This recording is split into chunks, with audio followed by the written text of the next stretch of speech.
It's Charlie's World. 안녕하세요. 찰리 브라운입니다. 제가 이제 좀 전 영상은 이제 세계 경제 문제가 이제 불거져가지고 이제 비트코인 ETF를 도입함으로써 이제 여러 가지 이제 암호화폐계의 변화가 있을 거라는 거에 관해서 이제 말씀을 드렸고, 이 영상에서는 이제 제가 개인적으로 생각을 했을 때 이제 블록체인하고 암호화폐하고 관련이 밀접한 게 사실상 긴밀하게 있는 게 금융권이거든요, 사실은. 그래서 뭐 은행이라든가 아니면 뭐 회계업이라든가 뭐 그런 쪽이 어떻게 움직이냐, 그리고 그분들은 이제 어떤 생각을 갖고 있냐에 관해서 이제 조사를 몇 개를 했어요. 그래서 이제 이거에 관해서 이제 그 시기랑 이제 지금 어떤 움직임을 보이고 있나, 그리고 정부에서 이제 갑작스럽게 올해 지금서부터 한 몇 개월 전에 주 52시간의 도입에 관해서 이제 말을 했었는데, 다른 기업들도 물론 뭐 시행을 하거나 아니면 시행하는 척 하거나 그런 데도 분명히 있고, 정부에서 이제 말을 하는 거는 주 52시간 하면 뭐 인간다운 뭐 삶이 보장되네 뭐 이렇게 말을 하지만, 제가 개인적으로 생각하는 주 52시간의 도입과 그리고 그 최저임금제가 시급이 되게 많이 인상이 됐잖아요. 그래서 내년에도 아마 인상될 거고 후년에도 인상을 시킬 거예요. 그 얘기는 뭐냐면, 예를 들어서 이제 그 노동자 같은 경우는 뭐 돈을 더 받겠다는 그렇게 되는 게 아니라, 경영자 입장이나 아니면 뭐 조직체 우두머리 입장에서 그걸 보면 사실 효율이 점점 떨어지니까 사람을 더 많이 쓸 필요가 점점 없어지는 거거든요. 사실은 솔직히 말씀드리면 거기에 뭐 인공지능이라든가 아니면 더 나아가서는 뭐 자율주행차라든가 뭐 로보트라든가 이런 것까지 다 향후 5년에서 10년 안에는 다 이게 다 연관이 돼 있는 거거든요. 그래서 정부가 사실은 주 52시간을 도입했다는 의미 자체는 사람들이 일할 수 있는 스펙트럼 자체를, 사실 그 볼륨량을 점점 줄이고 있는 거예요. 그래서 주 52시간을 넘고 그 나중에 주 52시간에서 축소돼서 그게 40시간이 되고 점점 이제 줄어들 확률이 점점 높거든요. 근데 그거를 이끌어가는 거는 사실상 정부에서 인간의 복지나 존엄성을 추구한다고 밑바탕에 깔려 있지만, 사실상은 인간의 어떤 일자리에서 차지하는 포지션 자체를 사실상 줄어들게 만들고 있는 거죠. 그래서 내년 1월부터 주 52시간의 도입 앞둔 은행권 막바지 작업 한창이라는 그런 이 제목인데, 근로시간 관리 방식 관심 국민은행 지문 인증 통한 근로시간 관리 등 관심이라고 나와 있고, 사실상 되게 빠르게 움직이는 데가 금융권에서는 아시겠지만 카카오페이하고 가장 밀접한 게 관련이 있는 게 BIS 자기자본 비율이 가장 높은 데가 한국에서는 1군 은행권 중에도 국민은행이 사실 제일 많아요. 다른 은행권보다. 그래서 제2, 제3은 뭐 볼 것도 없고, 거기는 이제 만약에 금융위기가 발생하면 제3부터 해가지고 제2까지는 아마 흔들흔들거리고, 1군 은행 같은 경우는 아마 그 통폐합을 할 확률이 되게 높아요. 그래서 인터넷 은행을 어떻게 보면 카카오뱅크부터 해서 K뱅크부터 아마 밀어주는 거는 그 문재인 정부에서 이제 어떻게 보면은 공식화를 해서 이미 공식 선언을 이미 마쳤기 때문에 저는 그거는 변하지 않을 거라고 생각을 하거든요. 금융권 노조에서 아마 반박이 되게 내년권으로 가면서는 어떻게 보면 은행과 은행과의 인수합병 작업이나 이런 것들이 아마 더 많이 벌어질 확률이 높아요. 만약에 카카오뱅크가 조금 더 많이, 제가 봤을 때는 이 금융업종 중에도 더 많이 다른 산업군으로 더 많이 확장할 확률이 높거든요. 자본 잠식도 되게 심할 것 같고, 제가 봤을 때는.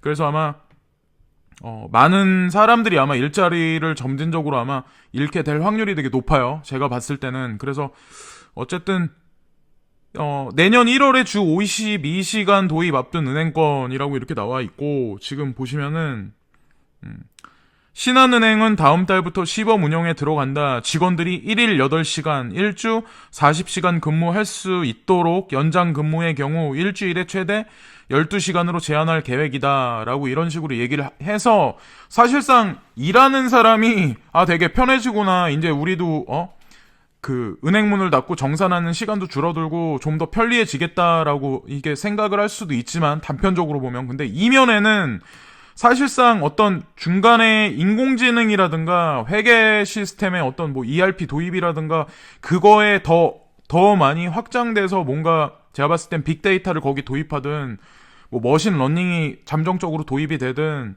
그래서 아마 국민은행 같은 경우도 아시는 분은 아시겠지만 그 SK CNC에서 블록체인 쪽으로 지금 그 플랫폼을 대폭적으로 아마 개편을 하고 있는 걸로 제가 알고 있어요. 그럼 지금보다 은행 창구 직원이 더 많이 필요가 없거든요, 사실상.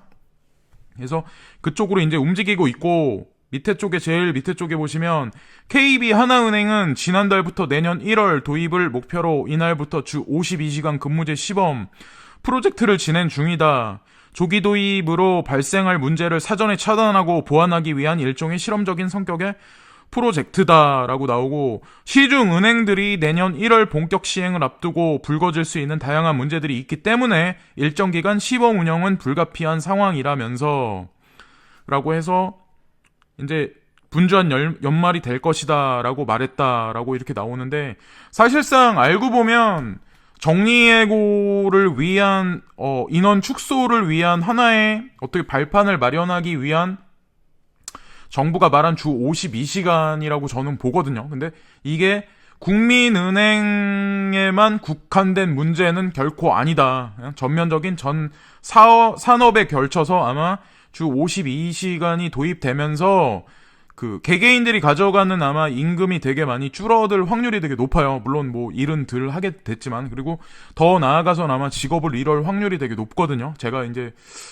생각을 했을 땐 그쪽으로 계속 가는 거기 때문에 각자 이제 준비를 하셔야 되고, 또 중요한 게 회계 쪽이나 금융 쪽하고 가장 밀접한 게 관련 있는 게, 제가 직접적으로 관련 있고 가장 현실적으로 첫 번째로 아마 타격이 가는 게 금융 쪽이라고 말씀드렸는데, 그거와 뗄래야 뗄 수 없는 게 사실은 회계거든요. 근데 되게 웃긴 게, 여기 보시면 회계법인 첫 노조 결성이라고 나와서 주 52시간 근무제 갈등이 촉발이라고 나와서, 뭐 다들 아시겠지만 우리나라 기업체에서 좀 일해보신 분들 아시겠지만 3일 회계법인이라고 거기가 1위잖아요. 그리고 되게 많은 경영학과를 졸업하신 그런 분들이 3일 회계법원이라는 그런 데 가서 이제 법인이라는 데 가서 이제 일하시고 싶어 하시는 분들도 되게 많고, 그리고 되게 대우도 많이 받고 이제 그렇게 됐던 데인데, 알고 보면은 이제 사실은 회계 같은 그런 체계가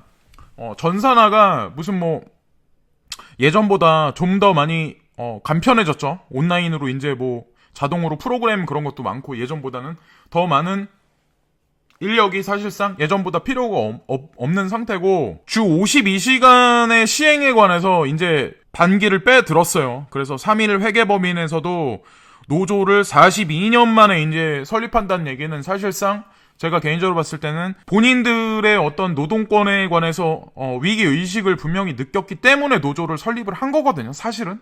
근데 중요한 거는 노조를 설립했다고 해도 사실상 회계적으로 이분들이 이제 법적으로 더 잘 아시겠지만, 기업인이 예를 들어서 본인이 추구하는 수익에 만약에 문제가 발생하고 경영난이 만약에 가중되면 합법적으로 사실은 사람들을 많이 감원할 수 있게 법 체계가 사실은 그렇게 돼 있어요. 노동자를 위한 게 아니라 사실은 사측을 위해서 유리한 입장의 법안들이 대다수가 이제 그렇게 돼 있거든. 사실은 뭐 을을 생각한다 막 이렇게 뭐 매스컴이나 유튜버, 우리가 흔히 접하는 매스컴이나 그런 데는, 뉴스나 이런 데는 그렇게 나오지만, 그래서 뭐 나오지만 사실상은 갑을 위한 사회지 을을 위한 사회는 절대 아니거든요. 3일 회계법인 같은 데도 지금 어떻게 보면 주 52시간 이런 얘기가 이제 나오기 시작하면서 이제 노조 결성을 한다. 보시면은 사진에 나와 있죠. 그래서 CPA 증원 반대, 젊은 회계사들이 추측이 된 공인 회계사 증원 반대 모임이 16일 서울 종로구 정부 서울청사 앞에서 정부가 검토 중인 회계사 선발 인원 확대에 반대하며 감사 업무 환경 개선을 촉구하고 있다라고 나오죠. 그래서 밥그릇이 예전 같지 않은 거죠. 이제 좋은 직장에 다니시는 뭐 공인회계사 이런 분들도 이제 점점 예전 같지 않으시고, 약삭 빠르신 분들은 아마 더 빨리 아마 아실 거예요. 그래서 마지막에 보시면 세계적인 회계법인과 손을 잡은 4대 회계법인과 국내 중소형 법인 사이의 격차가 점점 벌어지면서 개별 회계사들의 위상이 더 위축된 것도 한 요인이다. 그래서 어쨌건 흐름이 이쪽으로 이제 금융권에부터 해서 전면적으로 주 52시간 시행되는 게 아마 우리 같은 개인들이 이제 체감하게 내년서부터는 아마 본격적으로 돼서 많은 분들이 아마 감원이 된다거나 아니면 급여가 뭐 삭감된다거나 이런 일이 아마 현실적으로 일어날 확률이 되게 대부분의 분들이 아마 암호화폐 하시는 분들은 아마 뭐 쓰시겠지만 아이폰이죠.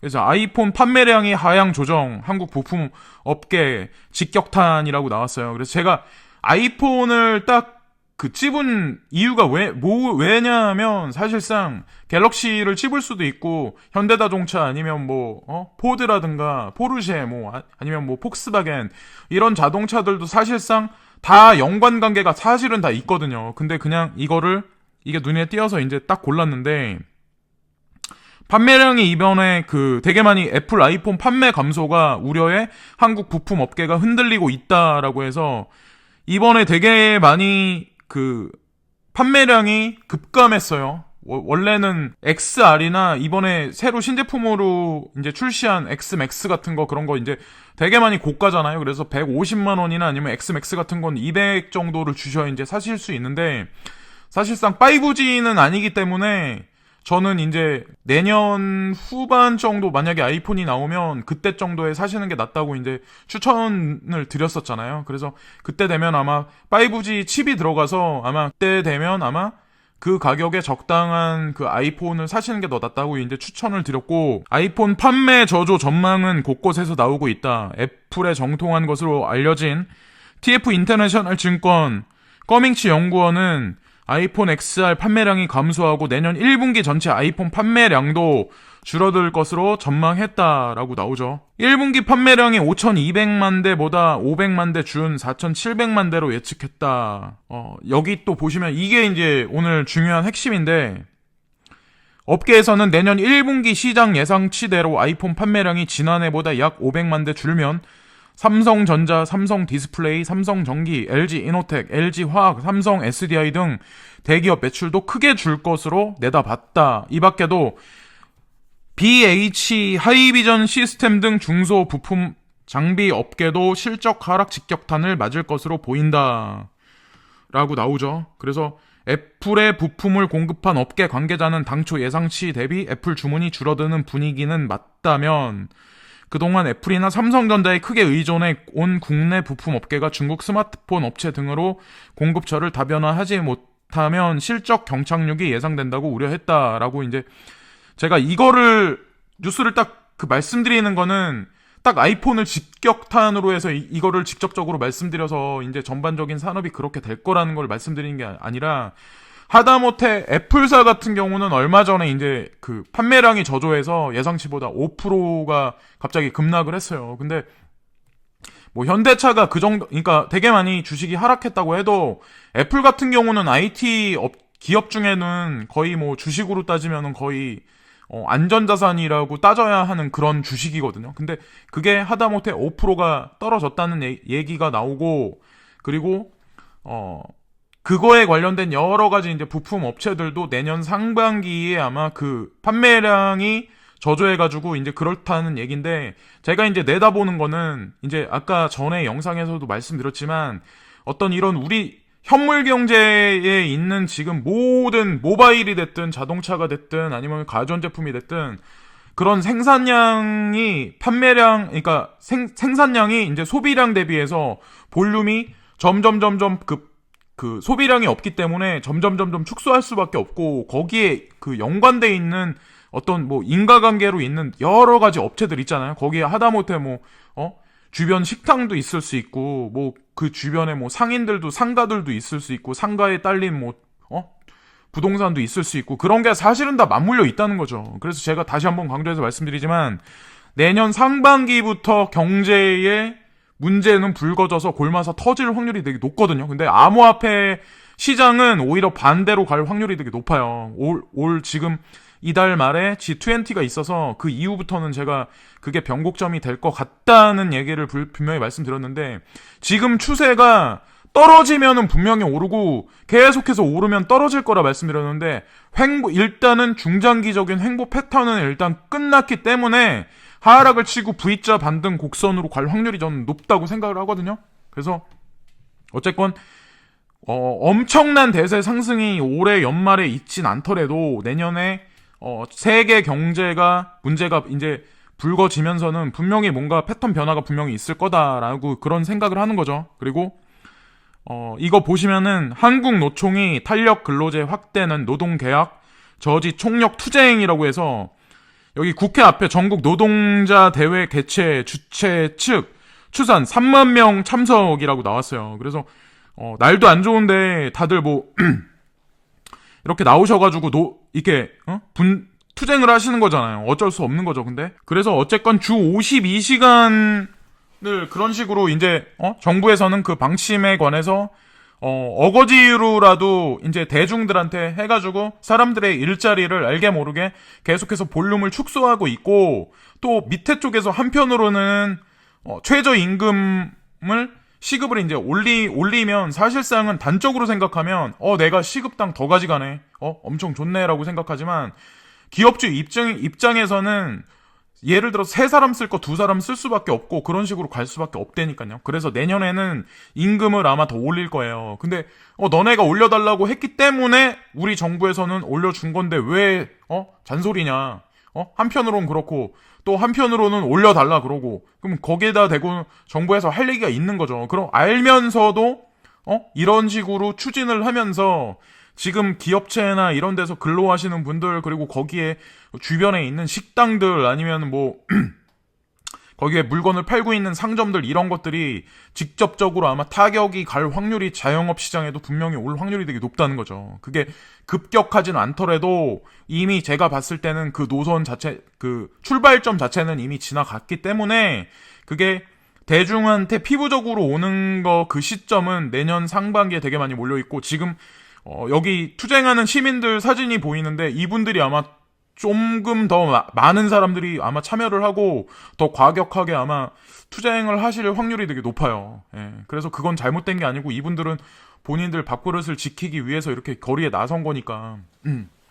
어쨌건 근데 그런 정부에서 지금 움직이는 흐름은 제가 개인적으로 봤을 때 뭐 일반 대중들이 투쟁을 하건 싸우건 법안을 뭐 바꾸길 원하던, 제가 봤을 때는 그런 흐름은 분명히 변하지 못할 거라는 거죠. 그래서 어쨌건 중요한 건 뭐 블록체인이 어쨌건 뭐 암호화폐가 어쨌건 4차 산업이 어쨌건 그런 거 자체는 사실상 인간의 존립이나 인간의 어떤 노동력에 관한 그거에 관해서 다이어그램을 점점 뺏어갈 수밖에 없고, 그리고 거기에 중심이 되는 건 암호화폐이기 때문에 지금 시장이 재미없고 뭐 세력들이 이제 비트코인 캐시로 이제 장난을 쳐가지고 막 그렇게 하지만, 그냥 지금 내가 투자한 게 올 1월달에, 예를 들어서 올 1월달에 들어와가지고 10분의 1 떨어지신 분이 지금 손절하고 예를 들어서 말씀드리는 거예요. 손절하고 나가면 너무 좀 아니지 않나. 지금까지 버티셨는데. 그래서 막판까지 꼭 계셔가지고 제가 봤을 때는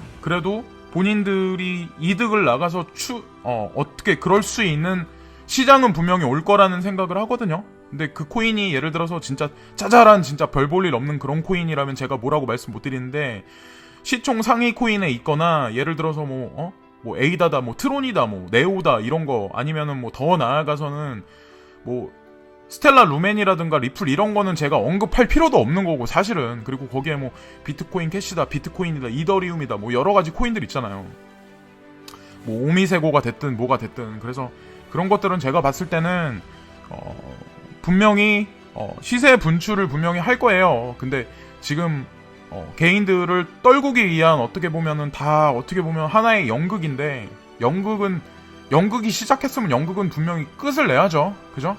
조명을 계속 켜놓을 수는 없으니까. 그래서 어쨌건 조금만 더 참으시자는 거죠. 예. 지금까지 찰리스월드 찰리 브라운이었습니다. 감사합니다.